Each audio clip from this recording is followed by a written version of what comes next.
बता दें कि हिमाचल में कांग्रेस के 46 उम्मीदवार घोषित कर दिए गए हैं। इसके बाद अब बीजेपी ने भी लिस्ट जारी कर दी है। सीएम जयराम ठाकुर सिराज से चुनाव लड़ेंगे। युगराज मेरे सहयोगी इस पर ज्यादा जानकारी दे रहे हैं। युगराज, विस्तार से जरा बताइए पूरी खबर। जी हाँ, बिल्कुल 62 सीटों पर बीजेपी ने ऐलान कर दिया है और इसमें जो बड़ी बात है, कुछ लोगों के जो हैं वो टिकट जो है इसमें बदले भी गए हैं, कुछ लोगों के टिकट भी काटे गए हैं। अगर बात करें मंत्रियों की तो सुरेश भारद्वाज जो शहरी विकास मंत्री हैं, शिमला शहरी से चुनाव लड़ते हैं, उनका टिकट जो है इस बार बदल दिया गया है। उनको कसुम्पटी से जो है वो चुनाव मैदान में उतारा है और शिमला शहर से संजय सूद जो है वो भाजपा ने प्रत्याशी बनाए हैं।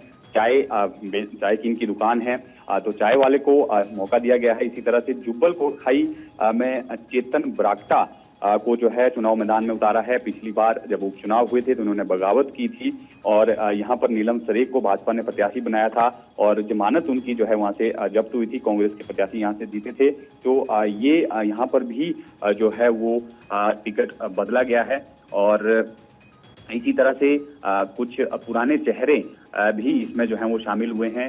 जो 2017 में चुनाव हार गए थे उनको फिर से मौका दिया गया है। रणधीर शर्मा जो वर्तमान में प्रवक्ता हैं भाजपा के, वो चुनाव हार गए थे, उनको फिर से चुनाव मैदान में उतारा है। और कुछ फेरबदल जो है वो टिकटों को लेकर और की गई है। अर्की में रतनपाल सिंह कैंडिडेट थे हाल ही के जो उपचुनाव हुए थे, लेकिन इस बार फिर से गोविंद राम शर्मा जो कि 2017 में इनका टिकट बदला गया था, लेकिन अब एक बार फिर से इनको जो है वहां से उतारा है। इसी तरह से जो कांग्रेस के विधायक थे नालागढ़ से लखविंदर राणा हाल ही में शामिल हुए थे भाजपा में, उनको जो है भाजपा ने टिकट दे दिया है। हालांकि पहले इनका टिकट पर भी संशय बना हुआ था। इसी तरह से पवन काजल जो शामिल हुए हैं कांग्रेस के ये विधायक थे, इनको भी भाजपा ने जो है टिकट दिया है कांगड़ा से। तो इस तरह से समीकरण जो है भाजपा ने बैठाने की कोशिश की है, लेकिन 6 टिकटों पर अभी भी जो पेच है वो फंसा हुआ है। वहां पर जो है नाम फाइनल नहीं हुए हैं और हो सकता है कि आने वाले ठीक है योगराज, आप बने रहिएगा। अदिति नागर मेरी सहयोगी भी मेरे साथ बनी हुई है। अदिति, 6 सीटें ऐसी हैं जिन पर अभी भी पेंच फंसा हुआ है। 62 उम्मीदवारों के नामों की घोषणा कर दी गई है। आपकी समीक्षा क्या कहती है? देखिए, सबसे महत्वपूर्ण बात है कि भारतीय जनता पार्टी ने पूरे जो नामों का चयन किया है, एक एक नाम, एक एक सीट और एक एक पोस्ट। आपको बता दें कि बीजेपी ने हिमाचल प्रदेश में उम्मीदवार तय करने के लिए आंतरिक मतदान भी कराया था। यहाँ तक कि सभी विधानसभा में मतदान हुए मंडल अध्यक्ष के पास मतदान पेटी थी और उस मंडल के सभी पदाधिकारी और कार्यकर्ताओं ने उसने वोट 3-3 उम्मीदवारों के नाम के साथ डाला था। यहाँ तक कि कई नाम बैलेट बॉक्स को दिल्ली भी भेजा गया। तो जिस तरीके से तैयारी की, और आपको बता दें कि दिल्ली में बैलेट बॉक्स खोलकर गिनती भी कराई गई, कई ऐसे नाम भी आए जो बीजेपी के आंतरिक सर्वे में थे ही नहीं। इसलिए उम्मीदवारों के नामों पर लंबी चर्चा चली। अभी भी 6 नाम बचे हैं जिस पर पेच फंसा है, क्योंकि अलग अलग तरीके से अलग अलग नाम आए हैं। जिताऊ अलग है, इम्पैक्ट अलग है, जातीय समीकरण का इम्पैक्ट किसी का अलग है, लेकिन वो जिता नहीं पा रहे। और अगर उनको नहीं टिकट दी जाती तो आंतरिक गुटबाजी हो सकती है।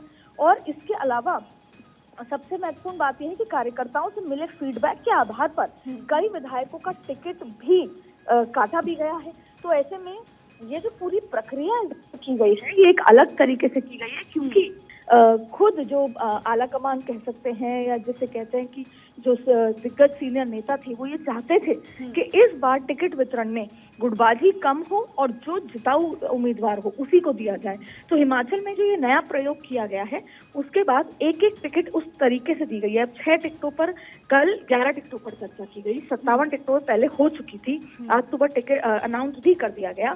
और ऐसे में उन 6 टिकट पर अभी भी अलग तरीके से माथापच्ची है। अब ये पूरा जो मामला है वो अध्यक्ष, क्योंकि अध्यक्ष खुद हिमाचल के हैं, इसलिए और भी सीनियर नेता इसमें इन्वॉल्व है। ऐसे में माना जा रहा है कि इन 6 टिकटों पर एक बार फिर बैठक होगी जिसमें मुख्यमंत्री भी होंगे, प्रदेश अध्यक्ष भी होंगे और जो सर्वे कराया गया है उस पर एक बार फिर विचार किया जाएगा।